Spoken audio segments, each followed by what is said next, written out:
इस पूरे ट्रिप में मेरे एक्सप्रेशंस बस ऐसे ही थे। मेरे एक्सप्रेशंस ऐसे क्यों थे ये जानने के लिए तो आपको पूरी वीडियो देखनी पड़ेगी। गुड मॉर्निंग दोस्तों, रीडिस्कवरिंग इनक्रेडिबल इंडिया के न्यू एपिसोड में आपका स्वागत है। मेरे इस सीरीज में मैं इंडिया के लेसर नोन डेस्टिनेशंस जाती हूँ, उसे एक्सप्लोर करती हूँ और आपके साथ वहाँ की एक्सपीरियंसेस शेयर करती हूँ। तो इस बार मैं आई हूँ हिमाचल प्रदेश के सैंज वैली के एक छोटे से गांव शानगढ़ में। वैसे ये जगह बहुत ही ज़्यादा काम, पीसफुल और सेक्लूडेड है। शानगढ़ पहुंचने के लिए कोई भी डायरेक्ट बस या ट्रेन अवेलेबल नहीं है, तो आपके पास दो रास्ते हैं। या तो आप पर्सनल व्हीकल से जाओ या फिर आप दिल्ली से औट टनल तक की बस लो और औट टनल से टैक्सी या फिर शेयरिंग गवर्नमेंट बस से आप शानगढ़ पहुंच जाओ। 2023 फ्लड्स के बाद यहाँ के रास्तों की हालत बहुत ज्यादा खराब होने की वजह से कुछ 6 किलोमीटर तक आपको ऑफ रोडिंग करनी पड़ेगी। अगर आप बजट पर हो तो आप हिमाचल रोडवेज की बस ले सकते हो या फिर 1800 टू 2000 में आप कैब बुक कर सकते हो। औट टनल से शानगढ़ के लिए मैंने कैब बुक किया था, पर होम स्टे तक हमारी कैब पहुंच नहीं पाई क्योंकि रास्तों की हालत बहुत ज़्यादा खराब थी। और इन रास्तों पर कुछ 1 किलोमीटर हाइक करने के बाद मैं पहुंच गई अपने होम स्टे। चलिए तो फिर मैं आपको अपना वुडन हाउस दिखाती हूँ। The last Shelley. यहाँ आके पता चला कि मेरी बुकिंग हुई ही नहीं है क्योंकि मैंने मेक माई ट्रिप से बुकिंग की थी और इस वुडन होम स्टे के ओनर्स चेंज हो गए। ये इन्फॉर्मेशन मेक माई ट्रिप्स पर अपडेट ही नहीं हुई थी, पर लकीली यहाँ रूम्स खाली थे तो मैंने डायरेक्ट बुकिंग करी। मेक माई ट्रिप वालों ने मुझे इंस्टेंट रिफंड दिया और वो मुझे 2000 का कॉम्पनसेशन भी ऑफर कर रहे थे। तो प्लान ये है कि कोई प्लान नहीं है, रीडिस्कवरिंग इनक्रेडिबल इंडिया की यात्रा पे मैं निकली हूँ और बहुत सारी ऑफ बीट अनडिस्कवर्ड जगहें मैं एक्सप्लोर करूंगी। लंच पर हमें एक लोकल ने बताया कि घने जंगल से होते हुए कुछ 3 किलोमीटर के ट्रैक के बाद एक बहुत ही सुंदर मेडोज है। बस फिर हम भी निकल गए उन मेडोज की तलाश में।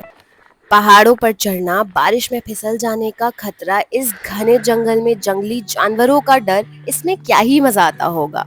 पर कुछ नज़ारे ना बिना मेहनत के नहीं दिखते। बस इसी एक्सपीरियंस के साथ मैं इस घने जंगल में आगे बढ़ती चली जा रही थी। कुछ दूर चलते ही मुझे रियलाइज हुआ कि दूर दूर तक मुझे कोई दिखाई नहीं दे रहा और मैं इस घने जंगल में खो गई हूँ। This was a story to tell and this is one of those moments जो मैं अपनी लाइफ में कभी नहीं भूलूंगी। मैं पूरी तरीके से इस जंगल में खो चुकी हूँ and I swear I am not kidding. शुरुआत के 20 मिनट तो मैं बहुत खुश होके वीडियोस बना रही थी और सोच रही थी आप सब लोगों के साथ ये कहानी शेयर करूंगी, पर धीरे धीरे मुझे डर लगने लगा। गूगल मैप के डायरेक्शंस को फॉलो करते हुए मैं आगे बढ़ रही थी, पर थोड़ी देर बाद मैं इतना ज़्यादा थक गई थी कि मुझ में थोड़ी भी हिम्मत नहीं बची थी और मैं इस घने जंगल में बीचों बीच बैठ गई थी और साथ ही साथ बारिश भी आ गई थी। मुझे नहीं पता कि कहाँ जाना है क्योंकि यहाँ से 3-4 रास्ते डिवाइड हो रहे हैं और मुझे नहीं पता कि कौन सा वाला रास्ता सही है। मुझे यहाँ बहुत ज़्यादा डर तो लग रहा है but I am also feeling very, पता नहीं कौन कौन से जानवर की आवाज़ें सुनाई दे रही हैं। तो मैं यहाँ इसलिए बैठ गई हूँ क्योंकि मुझे वापस जाने का रास्ता भी समझ नहीं आ रहा और जब वो लोग वापस आएंगे तो ऑब्वियसली वो इसी रास्ते से आएंगे। I don't know, obviously I am just saying hopefully वो इसी रास्ते से बाहर आएंगे और फिर मैं उनके साथ नीचे चली जाऊँगी। वैसे ये मानना थोड़ा मुश्किल है, पर इस घने जंगल में एयरटेल का नेटवर्क आ रहा था और मैंने अपनी लोकेशन अपने दोस्तों को भेजी। जब मैं नीचे पहुंच जाऊंगी तो I am sure this is gonna be a story to tell and adventurous trip of my life. वहां बैठकर मैं सिर्फ रैंट वीडियोस बना रही थी क्योंकि मुझे कुछ समझ नहीं आ रहा था and I was really really overwhelmed. कुछ 45 मिनट इस घने जंगल में बैठने के बाद मेरे दोस्तों ने गूगल लोकेशन के थ्रू मुझे ट्रेस किया और फिर मैं सही सलामत नीचे अपने होमस्टे पहुंच गई। होमस्टे पहुंचने के बाद सब गेम्स खेल रहे थे एंड आई जॉइंड इन। वैसे मैं आपको वो नज़ारे दिखाना तो भूल ही गई जिसके लिए मैं जंगल में खो गई थी। मेरे दोस्तों ने पोर्ट्रेट में वीडियोस बनाई थी और नज़ारे कुछ ऐसे थे। ये वीडियो 20th जून की है जब दिल्ली में टेम्परेचर अराउंड 49 डिग्रीज था। शानगढ़ में मैं ऐसे कंबल ओढ़ के बैठी थी क्योंकि वहाँ ठंड इतनी ज्यादा बढ़ गई थी गुड रात को। Morning guys. इतनी ज़्यादा ठंड थी कि मैंने दो कंबल ओढ़े रात को, एक ये और एक ये। बट आज धूप निकली है, लेट्स गो एंड सी। आज हम जाने वाले हैं ऋषि पुंडरीक लेक। वहां जाने के रास्ते तो है ही नहीं। जनरली लोग वहां ट्रैक करके जाते हैं, पर हमारे कैंपर वाले भैया ने कहा कि हम तो पहाड़ों पर भी गाड़ी चढ़ा देते हैं। तो बस फिर क्या था, हम भी निकल गए अपने भैया के भरोसे। और रास्तों की जो हालत थी मैं आपको क्या ही बताऊं। शुरुआत कुछ ऐसी हुई और धीरे धीरे रास्तों की हालत ऐसी खराब होती जा रही थी, ऐसा लग रहा था मेरे किडनी, लिवर, लंग्स सब डिस्प्लेस हो चुके हैं। पर भैया ने हिम्मत नहीं हारी, उन्होंने आखिर हमें लेक तक पहुंचा ही दिया।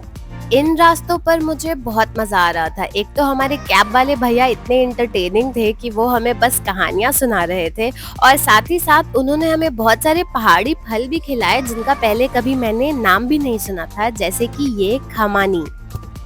काफी सारी ऑफ रोडिंग के बाद हम पहुंच गए ऋषि पुंडरीक लेक। और मेरे एक्सप्रेशंस ऐसे इसलिए थे क्योंकि नज़ारे कुछ ऐसे थे।